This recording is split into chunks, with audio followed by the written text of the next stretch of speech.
wa'fu 'anna waghfir lana warhamna wa'fu 'anna waghfir lana warhamna. Garlic, bawang putih. Jadi kalau Anda ketemu dengan orang-orang yang susah punya keturunan atau mungkin banyak masalah tubuhnya, simple kok sebenarnya. Suruh dia puasa selama sebulan penuh, detox total tubuhnya dengan puasa dan makan produk-produk Al-Quran ini. Ya. Tadi apa tadi? Bawang putih. Yang ketiga apa? Yang keempat apa? Khardal. Khardal ini mustard.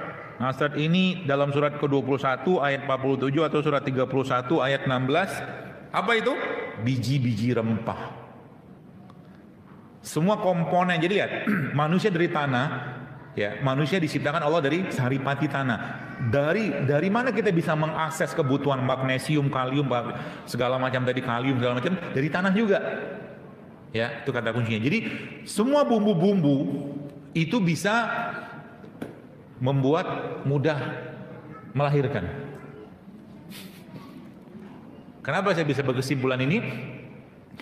Ada penelitian yang dilakukan di 2 negara, bukan penelitian, saya pernah baca datanya. India merupakan salah satu negara yang sangat besar pertumbuhan penduduknya. Kenapa? Karena orang India pagi siang malam makan masala. Masala tahu? Masala itu bumbu. Ya, masalah mereka tuh masalah tuh bumbu, masalah dosa. Masalah dosa itu kayak makanan di tepung, ya. Bahkan di sana, waktu saya pernah mampir ke sana, itu soda pun dikasih bumbu sama dia, air soda. Pokoknya di apapun ada sodanya, ada chai. Chai itu kan moji chai gitu kan. Chai itu apa tuh namanya, teh susu. Itu dikasih bumbu loh, dikasih kapulaga sama dia. Makanya orang India tuh spermanya dan ovumnya itu reaktif banget. Sehingga ya gitulah. Sehingga pertumbuhan mereka tuh luar biasa. Itu India yang makan bumbu. Ya maksud tadi kan. Nah, ada satu lagi negara yang lucu tanda kutip. Namanya Zimbabwe, kalau nggak Nigeria. Negara ini negara yang angka ketahanan pangannya rendah. Atau mereka bahasa singkatnya susah makan. Ternyata angka pertumbuhan penduduk di sana juga tinggi. Gara-gara apa? Sering puasa. Karena nggak ada makan. Paham maksudnya? Ya, bumbu dan puasa. Jadi kalau kita mau gabungin gimana? Indonesia tuh kaya raya sama bumbu. Ya, makanya ketakutan kalau penduduk Indonesia itu bertambah terus, sehingga dibikinlah program KB. Ketika dibikin program KB pakai hormon, pasti akan terjadi imbalance hormon dan pasti akan kemungkinan besar akan memicu tumor, kanker gara-gara hormon yang diberikan pada birth pill kalau mereka bilang. Kalau diceritain panjang lebar nanti pusing Anda. Kalau saya cukup tahu sedikit saja. Yang jelas itu salah satu biang kerok masalah imbalance hormon pada wanita, dan ujung-ujungnya kalau sudah imbalance hormon maka tiroid itu di sini king hormon akan bermasalah. Kalau the king hormon bermasalah, wassalam, bye bye, semua akan bermasalah. Bapak-bapaknya, wah kami kan nggak makan pil KB, yes, tapi Anda makan obat kolesterol. Obat kolesterol sama, kan kolesterol di atas tuh, tiroid itu ada di bagian bawah tuh. Bahan bakunya dari kolesterol. Ketika di stop kolesterolnya, dibatasin, maka tiroid nggak bisa bikin hormon. If you know what I know, kalau Anda tahu apa yang saya tahu, Anda akan mulai mikir makan obat dan hormon, ya. Dan ini jadi komoditas kadang-kadang. Saya pernah ketemu dengan ibu-ibu konsul waktu itu, ya. Tak kapan lupa saya itu. Dia jerawatan. Jerawatan, terus konsul ke seorang dokter atau apa saya lupa lah. Terus dikasih obat hormon. Saya geleng-geleng aja. Dan obatnya itu nggak murah. Satu paket tuh 5 juta apa 10 juta gitu. Untung obatin jerawat doang. Wala quwata illa billah. Ya. Padahal ngobatin jerawat itu dengan cara apa? Pakai apa ayo? Coba saya tanya ke Anda yang pernah jerawatan. Jerawat tuh muncul kalau apa? Pertama, banyak pikiran, betul? Yang kedua apa? Kalau nyampah, udah gitu aja lah. Dan nyampahnya ini mending kalau nyampah biasa. Yang disampahin itu produk-produk yang sifatnya estrogenik. Contohnya apa? Salah satunya produk yang berbasiskan kedelai. Kedelai ya. Emang kedelai bermasalah? Iya. Karena zaman sekarang manusia, khususnya wanita, Anda sudah cukup banyak berlimpah hormon estrogen, Bu. Ketika masuk lagi estrogen, nanti akan muncul satu kondisi disebut dengan estrogen dominan. Yang saya masih janji mau share kuliahnya, tapi belum kelar. Karena mau ngumpulin bahan dulu. Ya, estrogen dominan. Kalau sudah estrogen dominan, ya sudah banyak urusan. PCO, endometriosis, kanker, tumor, semua komplit. Gara-gara estrogen dominan. Ya, lanjut yang tadi ya. Lalu yang selanjutnya adalah sider. Sider ini bidara. Ya, bidara merupakan salah satu tumbuhannya atau produknya Allah yang sebenarnya kalau dikombinasikan dengan 3 produk ini, Anda akan tersuplai dengan kalsium yang amat sangat super duper tinggi. Yang pertama daun tim, yang kedua bidara, yang ketiga ini kunyit. Ya. Jadi di rumah kalau bisa tanam tuh bidara. Ya, pohon bidara. Bukan cuma buat ngusir jin saja. Tapi Anda pun bisa minum. Tapi kalau darah rendah jangan minum. Ngedrop nanti dia. Ya, tapi buat ngambil faedah dari keberkahan hadis Nabi bahwa bidara itu bisa mengusir jin, itu bisa Anda pakai juga. Ya, ibu-ibu bapak bisa pakai itu, ambil 7 daunnya, lalu Anda ruqyah daun tersebut, Anda tumbuk-tumbuk, campurkan dengan air, mandikan buat ruqyah, atau diminum juga boleh. Termasuk anak-anak kita yang mungkin nggak jelas tanda kutip perilakunya, susah diatur dan segala macam, ada baiknya Anda juga mandikan dia dengan air bidara. Kalau kita yang nggak jelas juga mandi. Ya. Oke, bidara. Jadi 3 tadi, tin, zaitun sama bidara. Ya. Itu adalah produknya Allah yang amat sangat kuat, amat sangat baik untuk meningkatkan asupan kalium atau kalsium. Kemudian apa lagi? Ghassa. Itu di surat kedua ayat 61, bahasa kitanya timun.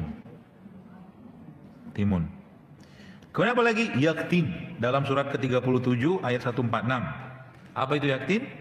Labu yang dimakan oleh Nabi Yunus. Waktu Nabi Yunus keluar dari perut ikan yang besar, Allah tumbuhkan buat beliau sejenis pohon yang berasal dari pohon labu. Ya, bukan pohon rambutan, bukan kelengkeng, bukan mangga, tapi labu. Kenapa? Ternyata labu itu adalah ya produknya Allah yang sangat-sangat baik untuk memperbaiki pencernaan orang-orang yang sedang bermasalah. Karena kan dalam perut ikan kan beliau nggak makan. Jadi kalau Anda ketemu dengan orang sakit emah atau dispepsia, kasih labu sama dia. Labu apa? Labu apa aja? Emang labu ada berapa macam? Bapak-bapak nggak paham, pokok tahu. Bapak terima jadinya aja, udah jadi kue labu gitu ya. Labu siam, labu, pokoknya labu lah, yang kuning-kuning itu. Kuning kan labu kan? Oh iya. Kalau enggak, ibu bapak bisa pakai produk yang sejenis labu yang cukup banyak di tempat kita, namanya ubi cilembu. Ubi cilembu itu juga termasuk yang sangat baik untuk orang-orang emah. Tapi saran saya, ubi cilembu itu Anda bersihkan, Anda oven, makan sama kulitnya. Makan sama kulitnya. Ya. Kalau mau tambahkan madu si labu tadi silakan. Ya. Jadi kalau Anda mulai sekarang mau bikin kue-kuean, ya, saran saya kurangilah gula. Ya, ganti dengan madu atau gula aren atau gula kelapa. Kemudian apa lagi? Lentil itu kacang-kacangan. Kalau orang sekarang, orang-orang di nutrisi nyebutnya itu protein. Kacang-kacang apa? Kacang-kacang yang tidak bersifat senoestrogen. Contohnya apa? almond, walnuts, pistachio, exclude kedelai ya, di luar kedelai. Kedelai jangan minum deh. Saran saya ibu-ibu jangan minum kedelai. Ya. Karena tadi dia senoestrogen. Dia bisa mengambil alih peran estrogen. Ya. Jangan. Yang kedua apa lagi? Hal di dalam surat 56 ayat 29, pisang. Tadi yang saya sampaikan itu sebenarnya sudah di sini. Ya. Komponnya NAD, jadi kita butuh energi. Energinya ini disuplai dari apa? Dari 19 jenis tanaman ini. Jadi kalau Anda pengen berenergi, selnya dan karatan-karatan yang mulai raib semua, makalah produk ini. Ya, belum selesai kita. Kemudian yang 11, 10. Hah? Oh ya, 8. Yang 8 tadi sudah. 8 apa? Oh, 8-nya tin, maaf. Tin. Buat tin. Fig. Kalau bahasa orang Melayu tingginya fig. Kemudian 9-nya ada lentil ya. Ke-10-nya itu banana, pisang. Yang ke-11, rehan atau basil. Basil itu apa? Daun beraroma wangi. Salah satunya apa? Kemangi. Ya. Dan lagi-lagi saya katakan Bapak sekalian, Indonesia berlimpah ruah loh dengan ini. Kalau tiap hari kita membiasakan makan produk begini atau minum apa, teh kayu manis, teh ketumbar, ya, teh cengkeh gitu kan, dikasih madu enak kok. Ya. Itu akan jauh lebih sehat. Jadi minum itu bukan cuma sekedar minum, tapi dapat manfaat kesehatan. Kemudian apa lagi? Yang ke-12, olive atau zaitun. Ya, zaitun merupakan salah satu produknya Allah yang dia menjadi salah satu sumber bahan baku buat kompon pembuat energi termasuk enzim dan segala macam tadi. Kalau susah zaitun, Anda bisa dapatkan VCO. Saya tidak tahu yang menamakan itu siapa. Kenapa disebut dengan virgin coconut oil? Ya, kalau di bahasa kita kan minyak kelapa darah gitu kan. Virgin gitu. Tapi itu minyak kelapa yang putih itu loh. Tahu lah ya. Kemudian yang ke-13, nahl, dates, kurma. Oh, saya bawa kurma. Besi tidak Allah ciptakan di atas muka bumi, tapi besi Allah turunkan dalam proses reaksi terjadinya atau terciptanya alam semesta kita, namanya proses Big Bang. Fusi dari energi atom nuklir dan terjadi pada proses Big Bang itu salah satunya menghantarkan besi yang Allah turunkan dari langit menuju bumi, dan besi itu ada dalam kurma. Masya Allah ya. Dan besi merupakan salah satu elemen transisi, ya, ion transisi dalam tubuh manusia yang dia bisa berperan sebagai salah satunya adalah anti kanker. Itu sebabnya Nabi SAW sebutkan sebuah riwayat, Rasul itu pernah dalam 1 bulan, Pak Bu sekalian, pernah 1 bulan saja ya, itu hanya minum air putih sama kurma saja, 1 bulan. Kalau saya memandang ini sebagai konsep kesehatan, maka inilah proses detox yang paling baik untuk orang-orang yang kena kanker. Ketika orang kena kanker makan kurma ini alkali, dan dia punya zat besi, ya. Dan dia minum air, which is itu air alkali atau air zam-zam. Saya belum cerita tentang air zam-zam, kapan-kapan kita bahas tentang air alkali, bagaimana ternyata gen-gen dalam tubuh manusia itu ternyata terikatnya karena satu pH yang sama, yaitu pH-nya alkali. Makanya air zam-zam itu kenapa bisa berperan sebagai air yang bisa menghilangkan kanker, karena dia bisa menguatkan kembali ikatan gen. Dan kanker tidak akan bisa tumbuh pada lingkungan yang basah atau alkali. Jadi ini basah nggak? Ini basah. Ini basah nggak? Ini basah. Ini basah nggak? Ini basah. Yang nggak basah itu apa? Gorengan. Nasi itu asam. Gorengan itu asam. Segala jenis produk minyak, tepung, gula, ya, termasuk tadi apa namanya, tepung, minyak, gula, sama nasi itu asam. Karena dia sudah berdiri sendiri, ya, dates. Jadi makanya sebenarnya ngobatin kanker itu gampang loh. Cuman orang tuh kadang-kadang dikasih tahu nggak percaya. Kanker itu sebenarnya proses alamiah, ya. Kalau mungkin saya punya teman sahabat saya juga dengan pemahaman yang sama seperti saya ini, dia proses alamiah, tubuh tuh pengen diperhatikan lebih gitu kan, ya. Sehingga nanti apa? Jangan diserang dianya. Kemoterapi itu kan menyerang dia, marah dia, ya, rontok semua sistem-sistem yang lain. Jadi caranya gimana? Bikin dia starving, bikin dia kelaparan. Kelaparan pertama, jangan kasih asupan nutrisi yang dia suka. Nutrisi yang paling dia suka apa? Gula pasir, salah satunya. Yang pertama apa? Yang pertama. Yang kedua apa? Yang dia nggak suka apa? Puasa. Dan produk kayak begini nggak suka, termasuk Fa atau besi yang ada pada kurma seperti ini, itu dia nggak suka banget. Lama-lama dia akan pergi sendiri. Gitu. Kenapa orang habis kena jilatan anjing disuruh cuci pakai air dan salah satunya dicuci pakai tanah? Karena ternyata jenis mikroba yang ada pada air liur anjing itu habitatnya ada di tanah. Jadi tanah itu mengantarkan dia kembali ke dalam bumi. Itu ada penelitiannya.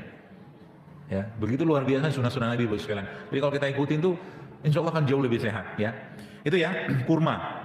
Jadi kurma termasuk salah satu produk Allah yang jangan pernah kosong di rumah Anda. Kenapa? Karena ada janji Nabi. Nabi janji apa? Nabi janji barang siapa tidak akan kelaparan orang-orang yang di rumahnya ada kurma, kata Nabi.